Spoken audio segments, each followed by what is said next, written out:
Ceci est un livre audio autogénéré par Google. Préface.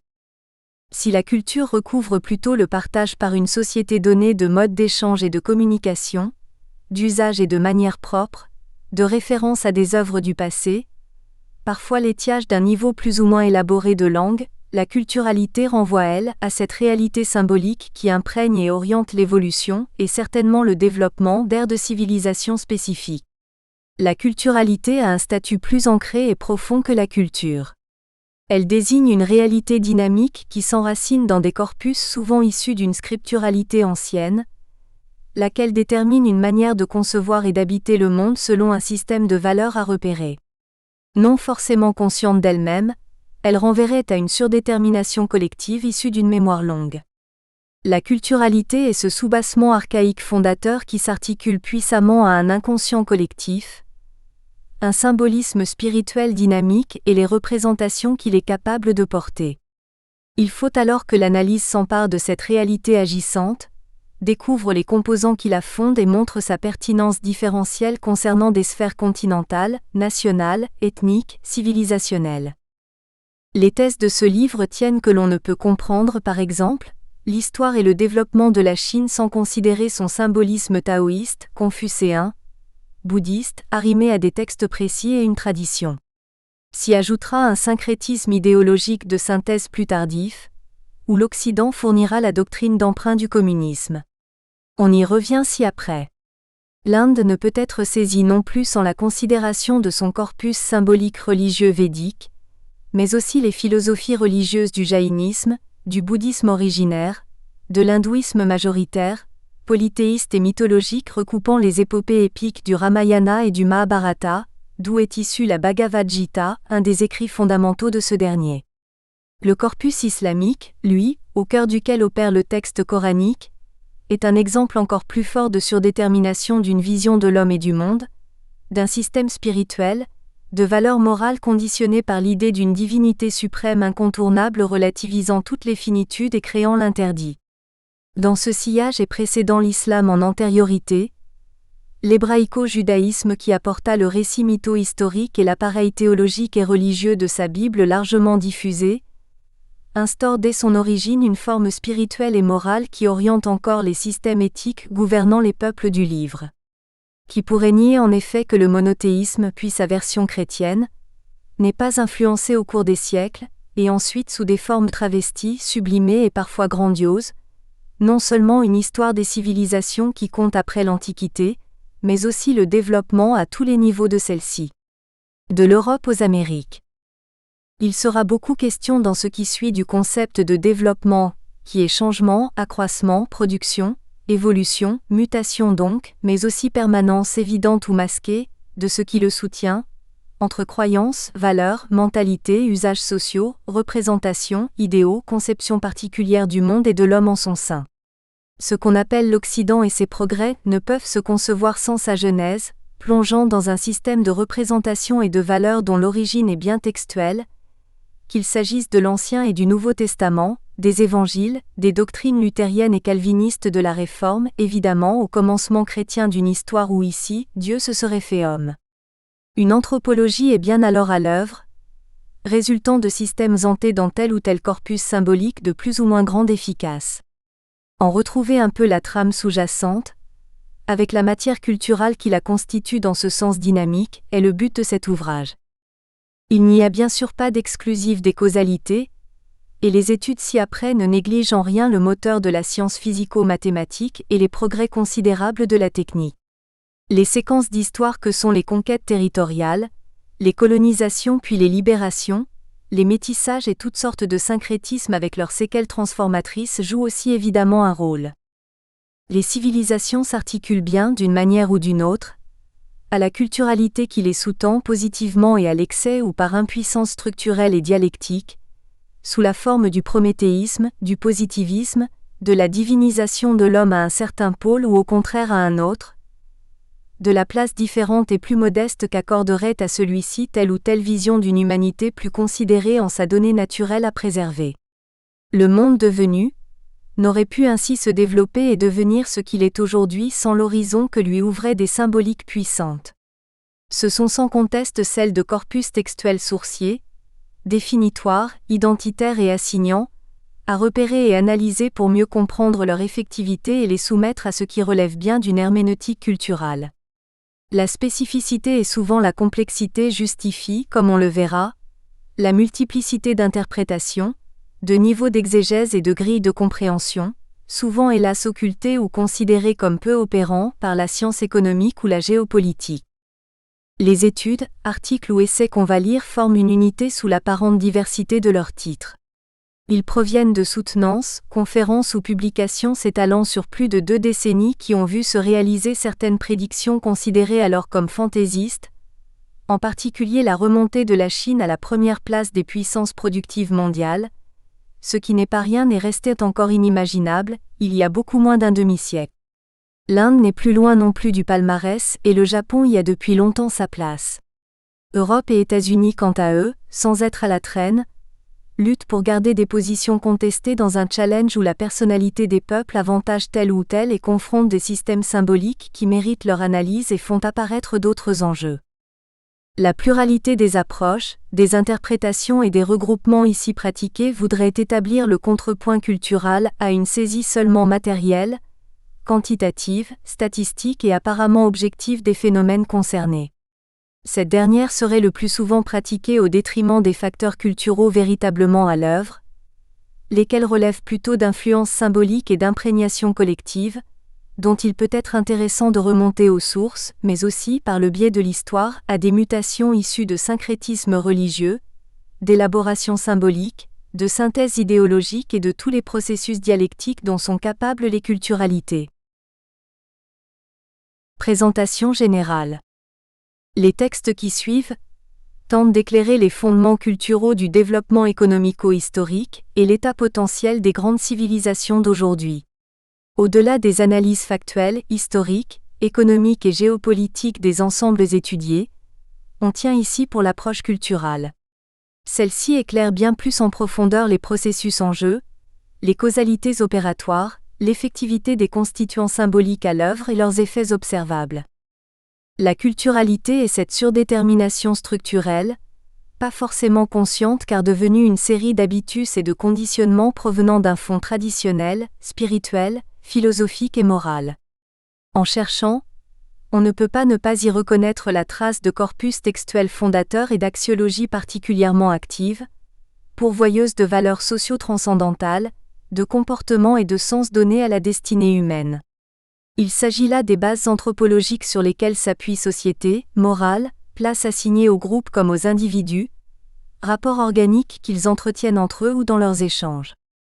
Ces derniers déterminants ne peuvent pas ne pas influencer autant que d'autres, à cause de leurs effets d'assignation, des conceptions de la nature, du monde et de l'homme qu'ils autorisent, du développement économique et social obtenu, des orientations d'avenir qu'ils engagent. Une comparaison de l'Occident avec ses autres culturaux fait ressortir l'amplitude de différences à l'œuvre, avantageuse ou au contraire paralysante. L'ensemble des chapitres proposés ici autour du concept de culturalité et ses déclinaisons s'appuie sur des exposés ou thèses de plusieurs provenances. Leur regroupement est pour presque tous, leur réactualisation, souhaite établir une continuité de point de vue et renvoie à une synthèse des réalités abordées. 1. Économie, développement et culturalité occidentale. 3 approches du processus de développement. Le développement économique occidental issu de la révolution industrielle du milieu du XIXe siècle peut articuler sa compréhension d'abord au positivisme comtien et saint-simonien, puis à sa version ultérieure marxienne révélant le capitalisme comme son moteur historique. Le déploiement sans frein des forces productives peut être encore établi dans le sillage du programme cartésien inaugural de se rendre maître et possesseur de la nature.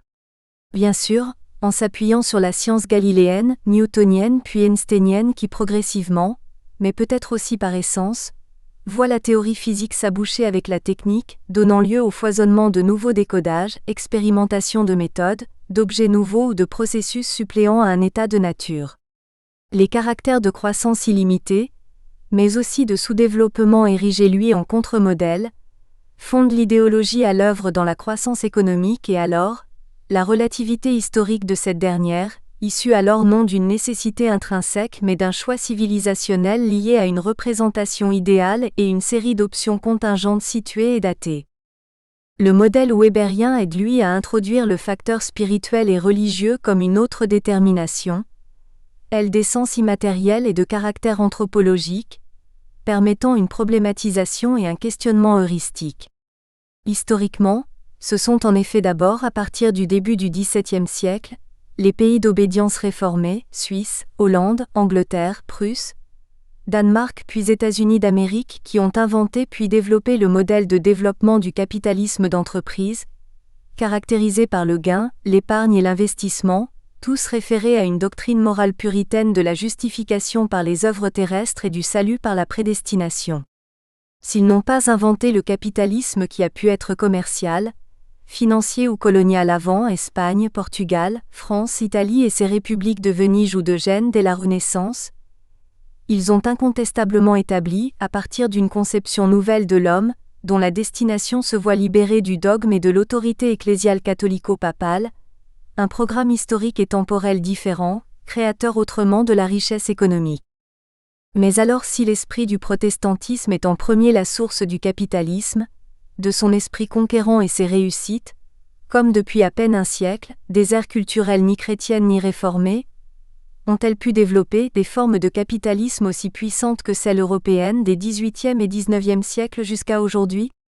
L'émergence d'un paradigme asiatique, sous-tendu par une culturalité différente, c'est-à-dire par des assignations anthropologiques et religieuses issues d'un symbolisme spécifique, renvoie à une autre forme de dialogue entre homme et nature, homme et temporalité, homme et homme.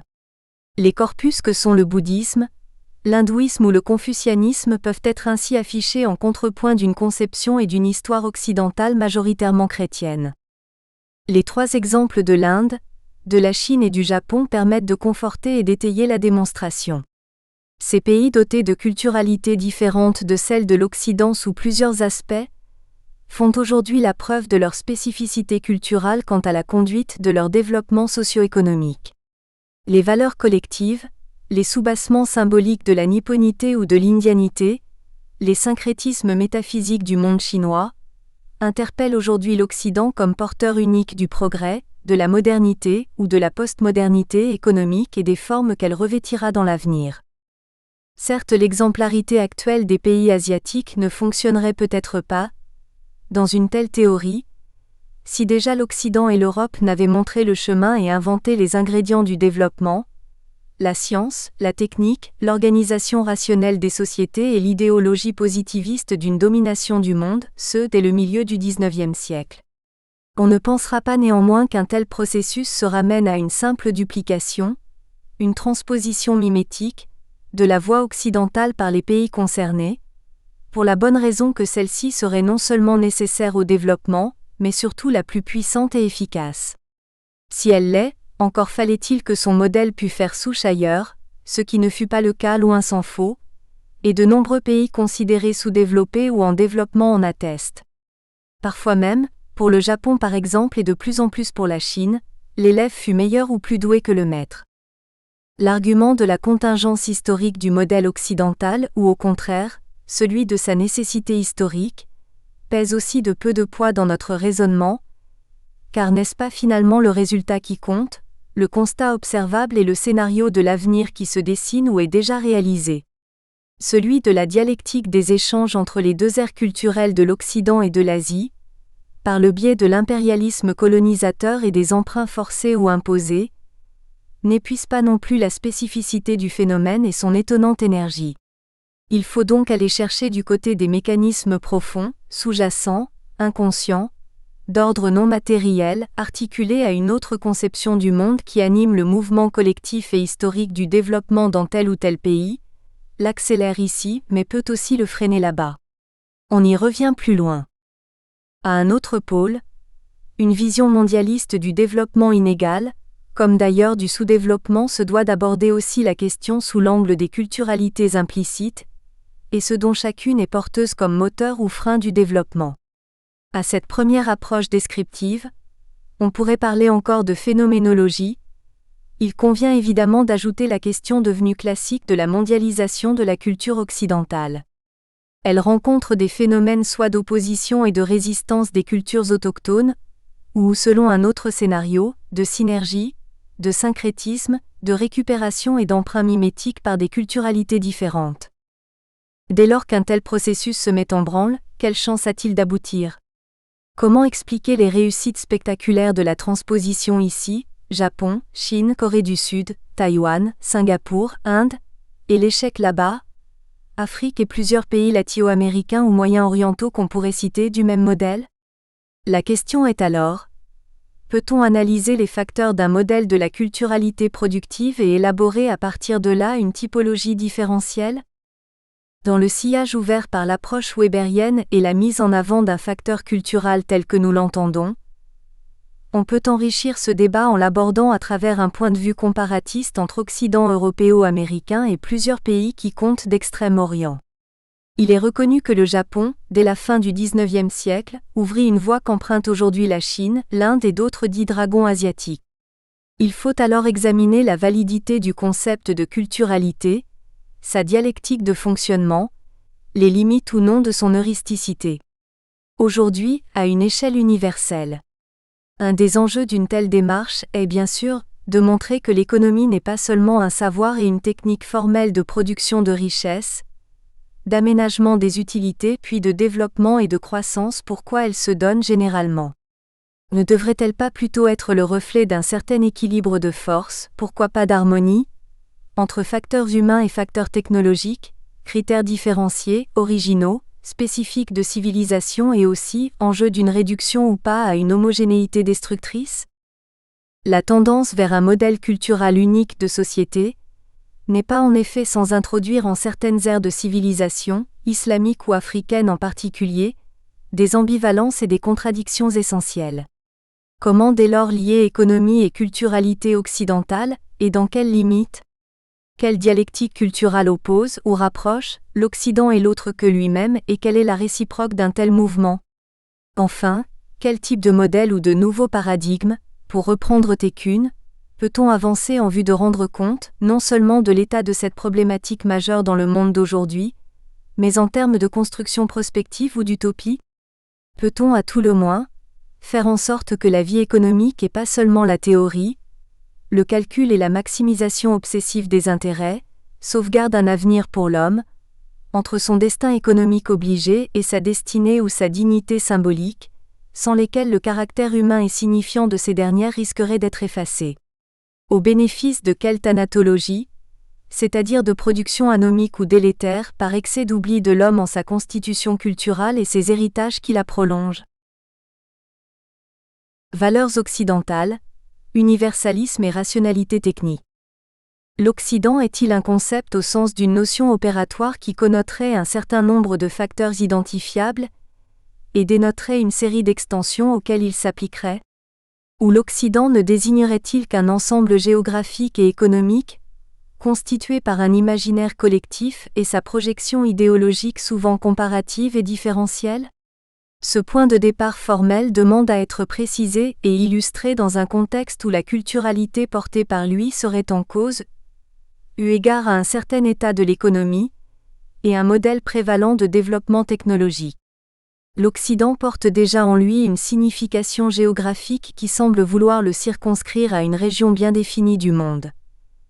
D'abord l'Europe de l'Ouest jusqu'au XVIIe siècle, puis à partir du XIXe, l'Amérique du Nord avec les États-Unis puis le Canada. Les États latino-américains restent dans une sphère intermédiaire, entre peuplement natif, colonisation, esclavage et dépendance des métropoles fondatrices d'Espagne et du Portugal. Le continent australien ne compterait lui, en dépit de son espace géographique immense mais de son peuplement limité, que pour une excroissance européenne. L'expansion de l'Occident, via en partie la colonisation et l'exportation d'une partie de ses modes de vie et surtout ses techniques. On l'a vu spectaculairement pour le Japon dès le commencement de l'ère de Meiji, mais le phénomène s'est poursuivi jusqu'au milieu du XXe siècle dans pratiquement toutes les directions, pose bien en effet aujourd'hui la question de ses frontières. Au point qu'on a pu parler avec S. Latouche, d'occidentalisation du monde. Un auteur comme S. Amin fait lui, abondamment usage d'une approche topologique du développement où l'Occident devient centre, et le tiers-monde la périphérie. La valeur, au sens économique comme au sens symbolique d'une hiérarchie des critères moraux ou civilisationnels, devient le cœur d'une dialectique où l'eurocentrisme, comme réalité et idéologie, détermine un modèle dominant sinon imposé. Dès lors, en dehors des aspects liés à la puissance du modèle, dont on doit encore caractériser les facteurs constituants et son extension géographique et historique qui sont des constats objectifs, il resterait à entrer plus avant dans la caractérisation de ce qu'on peut désigner encore comme l'occidentalité. En avançant ainsi, ne perdons pas de vue que c'est l'angle de l'économie qui est ici considéré. Il s'agit de bien comprendre en quoi économie et culturalité se conjuguent et entretiennent entre eux une relation dialectique, où c'est leur séparation qui serait artificielle et toute pensée de l'économie, hors de ce que nous avançons comme fondement, abstraite, eu égard à la jeunesse de cette dernière et la non prise en compte de tous les facteurs qui la déterminent. Deux traits paraissent devoir être mis en avant qui soit sont occultés, soit relèvent d'un impensé qui voudrait que l'économique renvoie à une catégorie indépendante, autonome, coupée de sa causalité et de sa finalité humaine. Toute l'histoire de l'Occident se fonde d'abord sur la revendication d'universalité. Toute la production occidentale, qu'elle soit matérielle, idéologique ou spirituelle, se considère en effet comme transposable sinon possédant un caractère d'essence valable en tout lieu et en tout temps. Qu'il s'agisse des découvertes scientifiques ou des productions symboliques, religieuses, philosophiques, politiques, toujours l'esprit occidental et sa forme symbolique, au sens de cassireur d'une genèse évolutive construite et de plus en plus abstraite, s'énonce comme généraux ou comme à généraliser et à imposer plus loin, ailleurs, partout. Si on peut considérer que la théorie scientifique ou telle découverte de lois physiques ou chimiques par exemple n'ont pas d'alternative en effet, et à terme seront généralisées ou adoptées par toute intelligence humaine ou toute culture étrangère, c'est le cas par exemple de la découverte copernicienne ou du système galiléen qui inaugure l'heuristicité de la physique mathématique de manière difficilement révocable, il n'en va pas de même pour d'autres productions symboliques. Ainsi des systèmes religieux, politiques, éthico-spirituels. Pourquoi le christianisme serait-il mieux adapté à l'Afrique ou à l'Océanie ?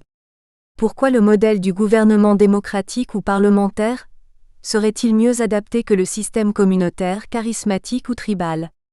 Quant aux conceptions économiques ou leurs idéologies sous-jacentes, en quoi le matérialisme historique serait-il, aura-t-il été, mieux adapté à une évolution harmonieuse de l'économie chinoise ou à celle de l'Angola ou du Vietnam par exemple, à un moment donné ? En quoi enfin, les modèles de croissance ou les analyses non critiques des théoriciens du développement économique fonderaient-ils une objectivité ou une sorte de dogmatique à imposer en des contextes d'altérité ? On peut caractériser ces conceptions comme relevant non pas de la science, mais de l'idéologie. Celle-ci ne fait que refléter des options historiques, relatives, médiées soit par des intérêts, avoués ou non sous prétexte d'utilité, soit par des découpages du réel répondant à une logique de convention, arbitraire ou agressive. Le caractère de rationalité pourrait bien être quant à lui la seconde valeur proclamée de l'Occident et la nature de son essence. Il pourrait bien se trouver au cœur même de l'autojustification et de la légitimité qu'invoque l'Occident lorsqu'il dialogue ou non, avec ce qu'on pourrait appeler du terme le plus général, la figure de l'autre. Toute la philosophie occidentale n'est peut-être, au moins jusqu'à Nietzsche puis Heidegger, qu'un combat de la raison contre tout ce qui s'oppose à son émergence comme réduction de l'autre à un même, celui des essences Platon, de la logique des propositions Aristote, du simple clair et distinct Descartes, du fonctionnement rationnel comme pouvoir et limite de la raison Kant, et enfin du règne intégral de cette même raison dans un esprit absolu souverain de l'histoire, de la nature et des œuvres humaines Hegel. De telles options n'ont pas pu ne pas avoir de traductions économiques. Le rationalisme économique pourrait être découplé ou déduit des précédents systèmes, comme si sa philosophie implicite était non pas un reflet mais la source d'une conception économique obligée. Du moins jusqu'au renversement marxien, et une certaine cohérence à reconnaître de modèles théoriques opératoires comme l'utilitarisme ou ses traductions économétriques. La rationalité, hormis peut-être dans la seule sphère de la création esthétique, caractérise l'Occident comme valeur idéale à atteindre et moyen de son action ou de ses différentes œuvres. La culturalité occidentale ne s'épuise pas pour autant dans une telle rationalité pratique, même si la diachronie obligerait à distinguer deux périodes où la Renaissance, XVe siècle, serait une frontière entre deux étapes qui la voient, d'abord s'incarner dans un génie civilisationnel européen, puis conquérir de manière de plus en plus agressive les sphères de la nature, du social, du géographique et de l'économie. Les univers religieux, esthétiques, politiques, ceux de la sensibilité, des croyances, des idéaux, celui des créations symboliques, tentent depuis toujours de résister à la réduction au même, au processus de négation de l'altérité et de l'insoumission, à une tendance qui voudrait les reléguer à la portion congrue ou insignifiante de la totalité ou totalisation historique, civilisationnelle. La sphère de l'économie est-elle pour ce qui la concerne le lieu d'une confrontation particulière ? L'évolution du discours économique de l'Occident paraît rejoindre de manière quasi caricaturale cette tendance à la rationalité réductrice. Au moins deux facteurs y contribuent. D'abord l'enjeu matériel et l'intérêt qui lui sont objectivement et naturellement attachés, et qui font que, dès lors, utilité et économie président d'emblée à toute analyse ou conception. Si on peut produire plus alors il faut le faire, si cela est utile, il serait dommage de s'en priver et si les moyens de la production, ou de tout autre processus en amont ou en aval de l'économie productive peuvent être accrus, optimisés, ils devront l'être. Il y aurait là une sorte de loi anthropologique d'évolution, un mécanisme en apparence inévitable. La rationalité des buts, des processus pour y atteindre, l'avantage des gains, pourrait être érigée en un universel quel que soit le contexte. La différence résulte de l'échelle à laquelle se produit le phénomène et des moyens techniques matériels dont on dispose. Cette approche anthropologique justifie certes un certain type de rationalité économique à l'échelle humaine, mais n'en fait pas à ce niveau et pour autant un facteur discriminant de l'occidentalité. Le deuxième déterminant doit plutôt être recherché dans le calcul mathématique, la formalisation et la réduction du maximum de facteurs à une traduction quantifiée. Le modèle occidental de développement privilégie en effet le calcul comme moyen et comme fin. Comme moyen. Il est clair que seul trouve grâce à ses yeux la science dont le critère premier est celui du langage mathématique, formalisé, rigoureux, démonstratif et quantifiant. Les réalités économiques, qu'il s'agisse de la production, de la consommation, des échanges, de la traduction financière de toute opération de gain-profit ou perte sont des réalités chiffrées, finalement abstraites et paradoxalement dématérialisées comme si la matière même de l'économie ne pouvait être appréhendée autrement qu'en ses reflets, sa virtualité, ses mirages. Les besoins que cette dernière est supposée satisfaire sont relégués à une place secondaire et la dénaturation de ceux-ci, comme déjà observé, est liée le plus souvent à une transformation complète du milieu de leur émergence ou de leur expression. Comme fin. Là encore où on s'attendrait à un discours qui intègre d'autres intérêts, par exemple celui des relations entre les différents facteurs, matériels et humains, naturels ou artificiels, etc. En cause, celui des besoins véritables, des états idéaux à atteindre, des passages, des équilibres prenant en compte les ressources disponibles, les processus en jeu et leurs conséquences, on n'a ni la théorie, ni le langage, qui exprimeraient les réalités véritables concernées ou vécues sous-jacentes. Le discours économique aplati, affadi, homogénéise restreint toute différence anthropologique. Il relativise ou nie tout simplement le contexte où il est supposé opérer. Il universalise et rationalise au détriment de la spécificité, des différences, des contextes et bien sûr, des caractéristiques culturelles où il veut inscrire ses lois ou ses desseins. Il est remarquable que, hormis quelques exceptions limitées et en général vouées à l'échec, le discours politique qui relaie l'économie tombe lui aussi dans ce travers. Il prend pour argent comptant le plan traditionnel occidental, productiviste et calculateur, et donc sa culturalité sous-jacente, négatrice de celle des pays qui l'accueillent ou à qui elle est imposée. Entre les deux géants que furent par exemple Gandhi et Mao Tse-tung, et si on laisse de côté les tentatives hyper-occidentales des totalitarismes nazis ou soviétiques, que représente un Nasser en Égypte, un Perón en Argentine ou un Lumumba en Afrique, qui tentèrent des ruptures. Leur nationalisme ne remettait pas néanmoins en cause la logique, ou le dessein occidental, qu'il s'agisse de socialisme spécifique ici, de populisme syndicaliste ou de velléité d'indépendance là-bas.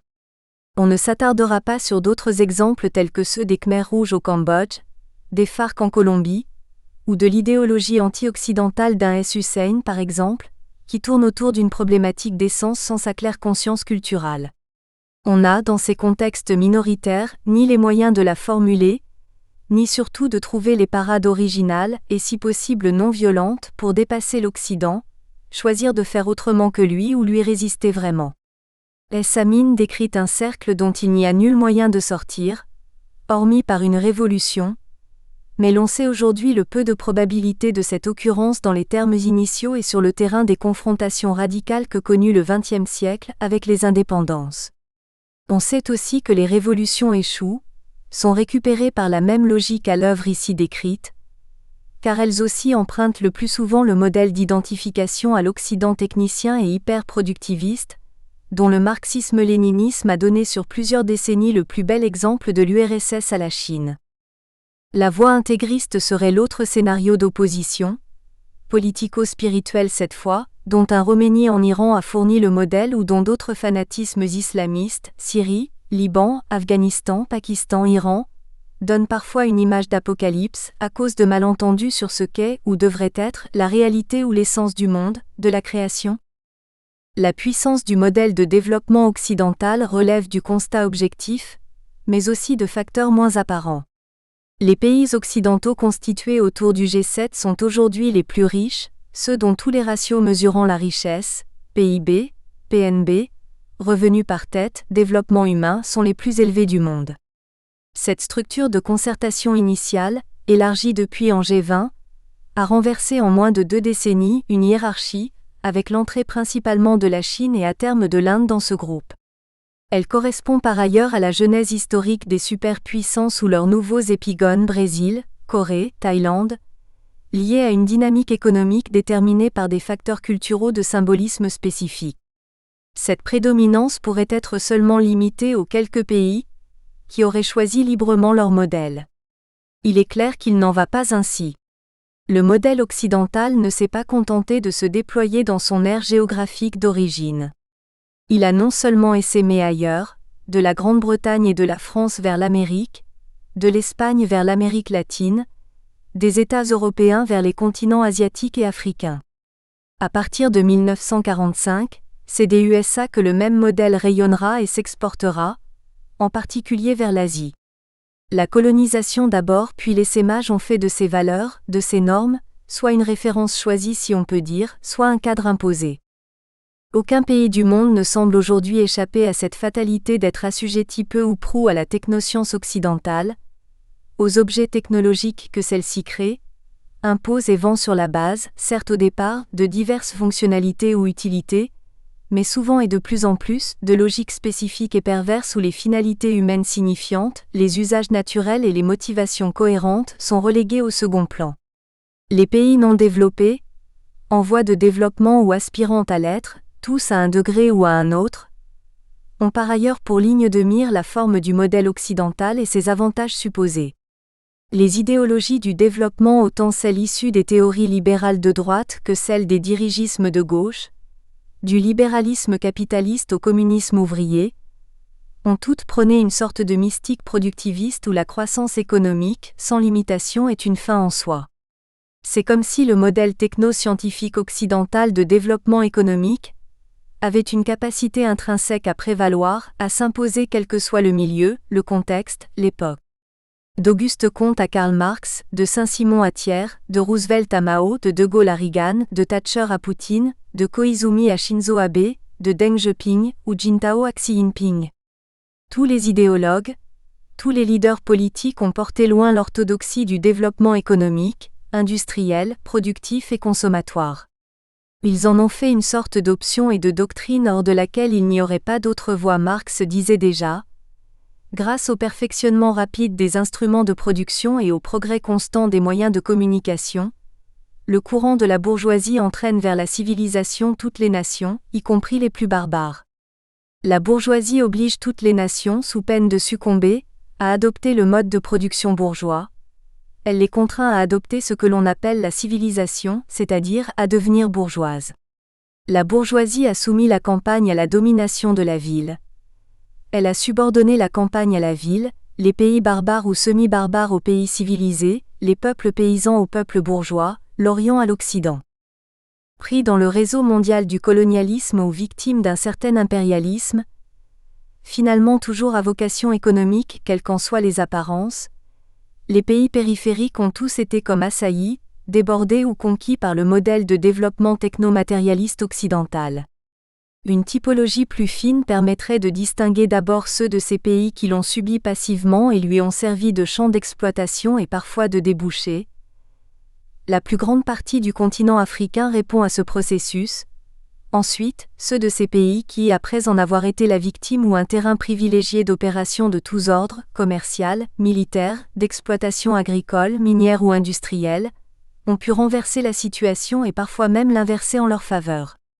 On aura reconnu là les processus historiques concernant l'Inde, la Chine et le Japon pour le dernier cas de figure. On trouve là une illustration de la célèbre dialectique du maître et de l'esclave de Hegel. Le travail opiniâtre, insistant, forcé mais libérateur, désaliène l'esclave et lui fait prendre la figure de maître après s'être emparé de ses outils, avoir renversé les statuts et récupéré les fins. Qui ne voit qu'au début de ce XXIe siècle, cette dramaturgie des culturalités niées, affrontées, reculant puis reprenant le dessus, illustre parfaitement le champ de la politique mondiale et de son pendant économique. À moins qu'un autre fondement ne soit causal et déterminant à terme. Que l'on se contente pour l'instant d'observer à quel point fonctionne le processus. Au point que l'histoire, à tous égards, exemplaire du développement japonais du dernier siècle ne peut être comprise sans ses motivations culturelles sous-jacentes qui, outre celle de sa propre identité issue du fond historico-symbolique, s'enracinent dans une pensée de la différence, de la supériorité et de la conscience d'un destin hégémonique national et même mondial. La culturalité occidentale en sa version matérialiste et ses réalisations économico-politiques est cette sorte de rouleau compresseur civilisationnel qui écrase ce qui lui résiste, le réduit ou fait qu'il se met à lui ressembler par elle apostrophe. Adoption des principaux traits de son modèle, domination technique, transpositions institutionnelles, mode de vie, organisation de la production, valeurs économiques financières et boursières, règles du jeu imposées par des organisations internationales, financières ou commerciales, orientées par les plus forts, etc. On obtient bien au bout du processus ces deux caractéristiques que sont la puissance et l'homogénéité, deux traits d'ailleurs liés car seule une très grande puissance peut produire de l'homogène, qui est le résultat de la réduction de l'autre à un même. La puissance massive du même s'impose ainsi à la légèreté disséminée, individualisée, personnalisée de l'autre. Elle réduit la différence. Elle en prend les moyens en ce qui est toujours un utile, un fonctionnel, un outil maître, un plus, un au-delà du plan naturel, et à ce titre fascine, triomphe et prévaut sur tout archaïsme, ce dernier fût-il plus préservateur d'une origine ou d'un fond empreint du moins médié, du plus proche de la relation organique homme-nature. L'homogénéisation des cultures civilisationnelles sur le modèle occidental et le type de culturalité techno-économique dont il est porteur, semble devoir donner lieu à un constat qui peut aussi se qualifier par celui d'occidentalisation du monde, et depuis le début des années 1990 par le terme de mondialisation, équivalent en fait, comme on le verra, à une généralisation du modèle occidental à la totalité du monde. Avec le facteur nouveau de la liberté maximale des échanges et d'une concurrence forcenée dans le cadre d'un grand marché libre, où l'Occident risque de voir ses armes retournées contre lui. Au terme de cette analyse, quel scénario complémentaire ou non apparent, insuffisamment aperçu, se profile en contrepoint ou comme contrepoids à la force irrépressible du mouvement historique précédent? 1.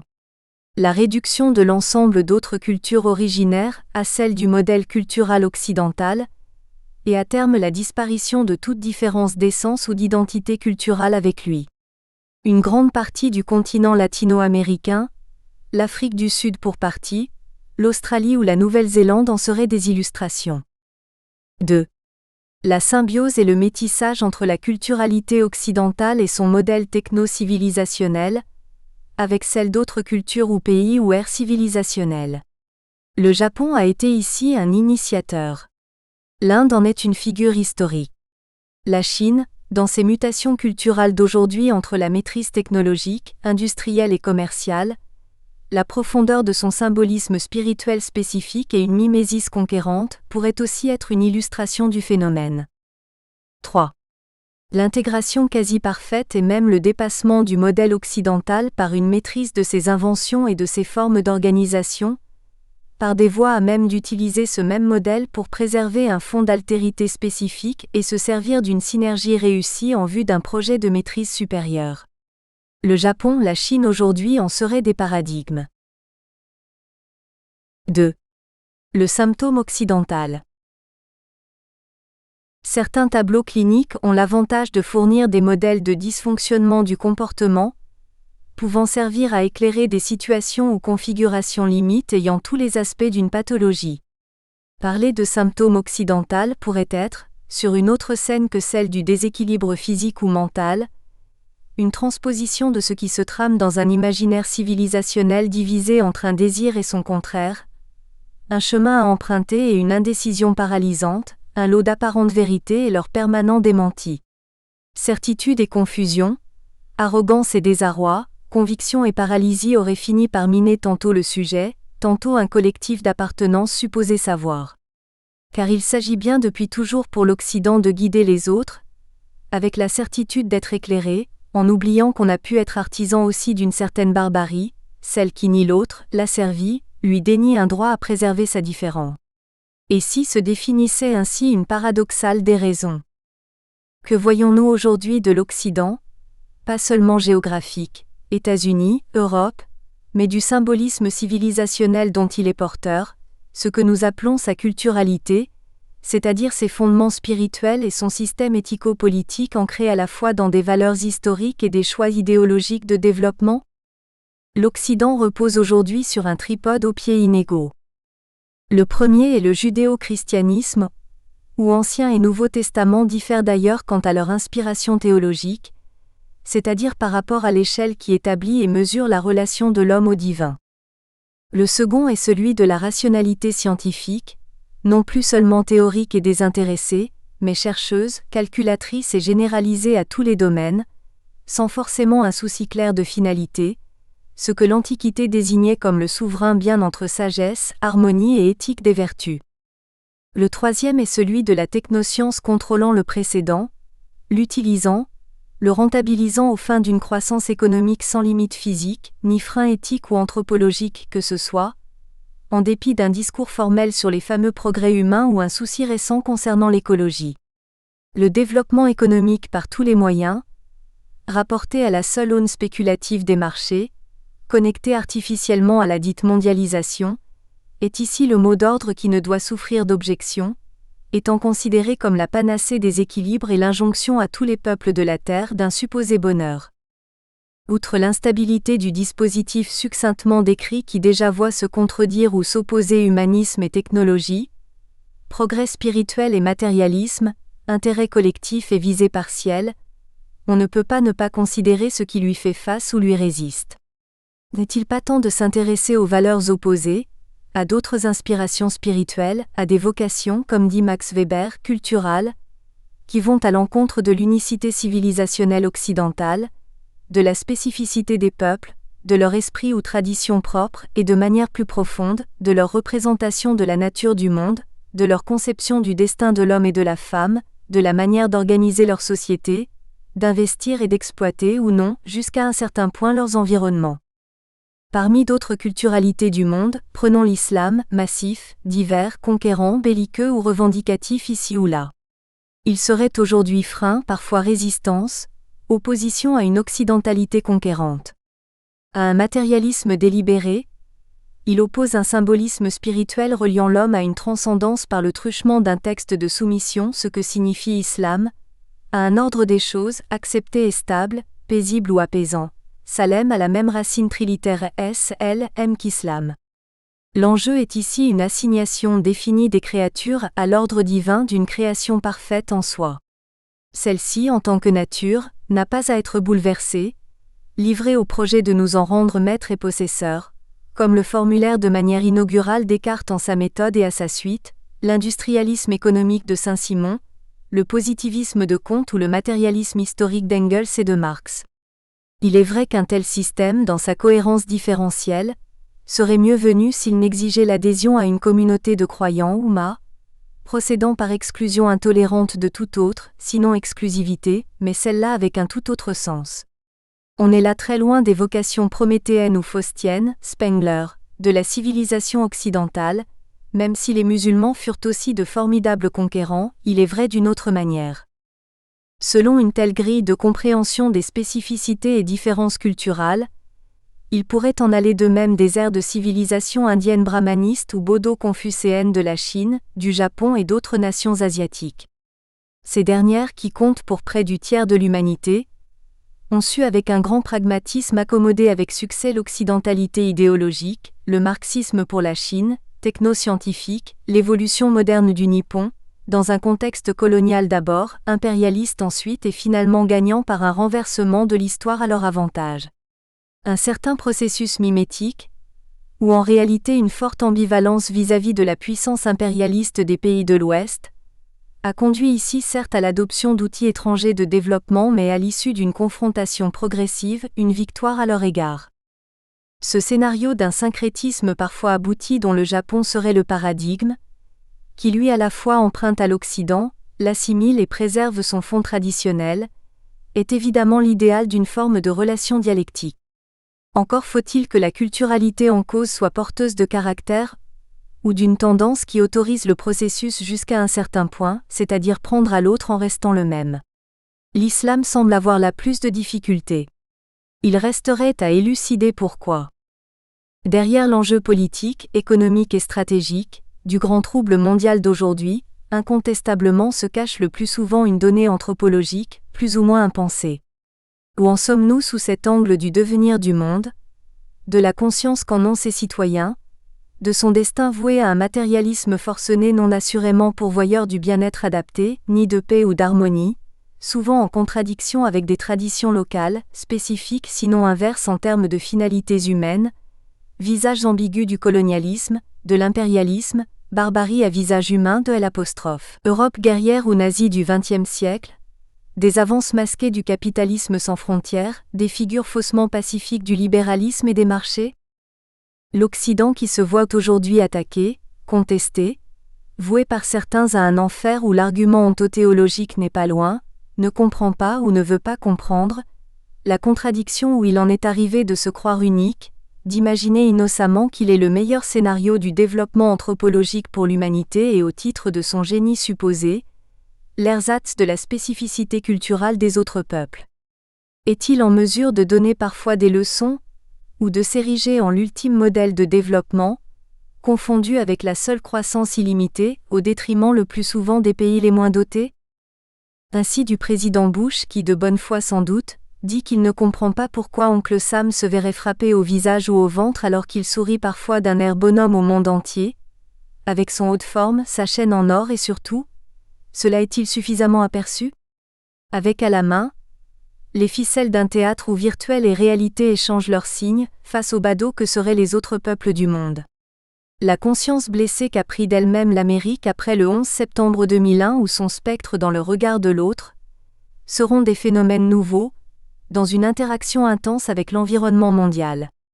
Le leader terroriste Ben Laden, figure symbolique opposée, contradictoire et guerrière, sera devenu l'emblème du ressentiment et de la haine, instigateur de guerre sainte, ce djihad instrumentalisé et si peu éclairci, à partir d'un texte fondateur et combattant qui oscille en permanence entre le politique et le spirituel.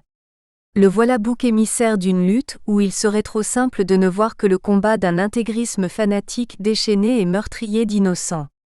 Largement formé d'ailleurs par la culture et la civilisation qu'il dénonce, il a du mal à travers le discours affiché, à penser cette altérité dont il semble souffrir et qui est plus un problème de devenir du monde dans son ensemble influencé par l'Occident et ses valeurs, de place de l'homme musulman et de l'islam, la soumission à Dieu, en son sein, que de justice et d'équilibre vis-à-vis de telle ou telle situation locale. Les talibans d'Afghanistan incarnent aujourd'hui cette doctrine poussée jusqu'au bout d'une logique de séparation.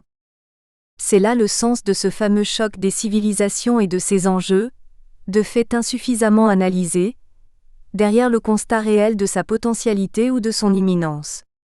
Celui-ci est plus métaphysique et d'ordre ontologique si l'on peut dire. Il renvoie autant aux conceptions différentes données à la signification de l'être au monde, aux versants psychiques et spirituels des sociétés et aux enjeux majeurs d'une téléologie, c'est-à-dire la vocation anthropologique de chacun, qu'à l'approche courtement politique et simplement géopolitique d'un Huntington par exemple. Si l'Occident est donc aussi cela, et dans tous les cas pour certains un symptôme, il faut encore aller derrière la maladie, cette divergence profonde, ce potentiel destructif ou un inconscient porteur d'énergie, de désir, de fantasme, de vérité, de totalité, de pouvoir, est à l'œuvre, à l'encontre d'un équilibre général respectant les contextes et d'une totalité harmonieuse. D'un autre côté, évalue-t-on vraiment, scrute-t-on suffisamment la trame des discours respectifs où il y va, sous le couvert de textes fondateurs d'ancrage, de ce que voudrait vraiment pour l'homme et ses sociétés, une supposée transcendance, mais aussi de ce qui s'est perdu pour une certaine partie des composantes de l'humanité culturellement différenciées avec les conséquences de sa mort? In God We Trust affiche les billets de banque de la plus courue des monnaies. Dieu est grand et Mahomet est son prophète, reprennent 3 fois par jour des millions de muezzins selon une toute autre profession de foi. Faut-il en évoquer d'autres, de l'amour supposé universel à une loi révélée, où l'homme tente encore de combler par du religieux le vide intérieur qu'a creusé autour de lui sa science objective? À quand une herméneutique fondamentale et les enjeux pour l'humain de chacun des discours? Par-delà le bruit des armes, la victoire injuste de la mort, la parole tonitruante et superficielle des politiques et des stratèges, il est peut-être urgent de comprendre d'abord les raisons d'une crise mondiale qui cette fois n'est pas seulement économique, mais plonge ses racines dans la profondeur du sens que doit prendre de vivre, d'habiter multiplement la terre, d'espérer, de cohabiter dans le respect de la différence dans un monde devenu qui ne peut avoir un seul visage, en dépit du verbe occidental et de ses tout derniers prophètes. Crise, désordre des sociétés, bruit et fureur induits qu'ils le veuillent ou non par l'ordre des puissants de ce monde, ou pour autrement les nommer les tenants de l'homogène,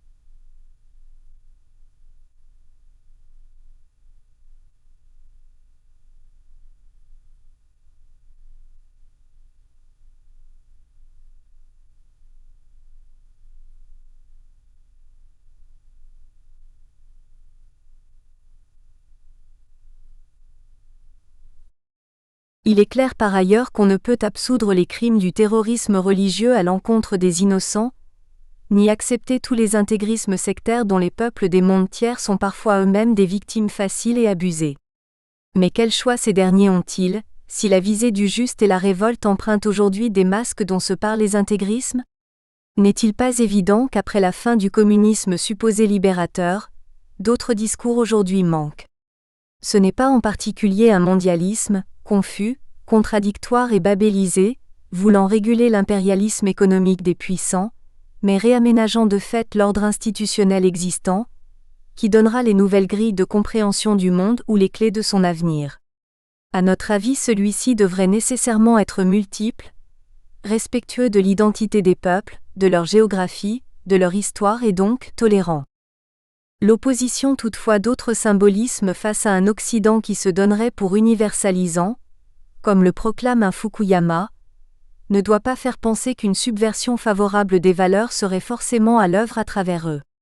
Même si, et ce n'est pas dans la confrontation, l'invocation de dérisoires boucs émissaires à l'échelle, rôle dévolu par exemple à Israël comme souvent dans l'histoire qui résoudra une majeure opposition.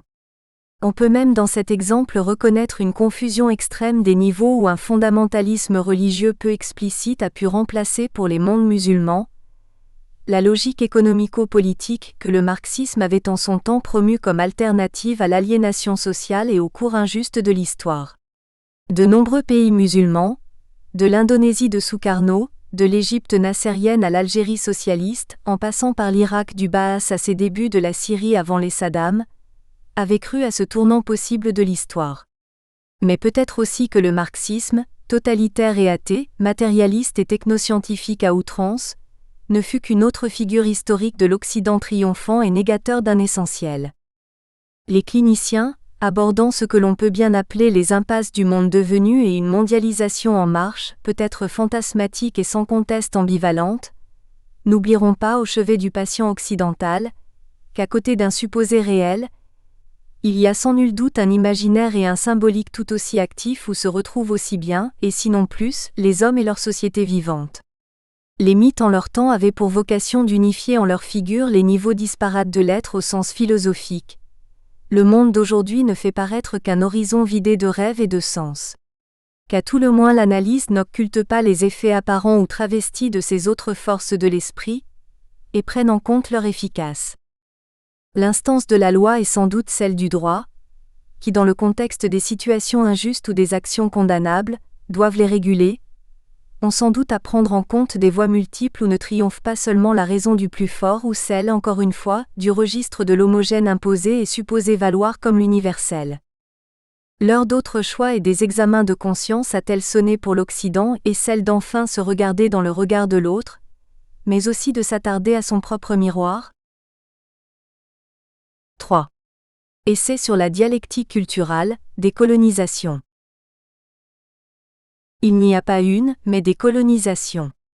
Un tel constat amène à réviser la seule interprétation idéologique.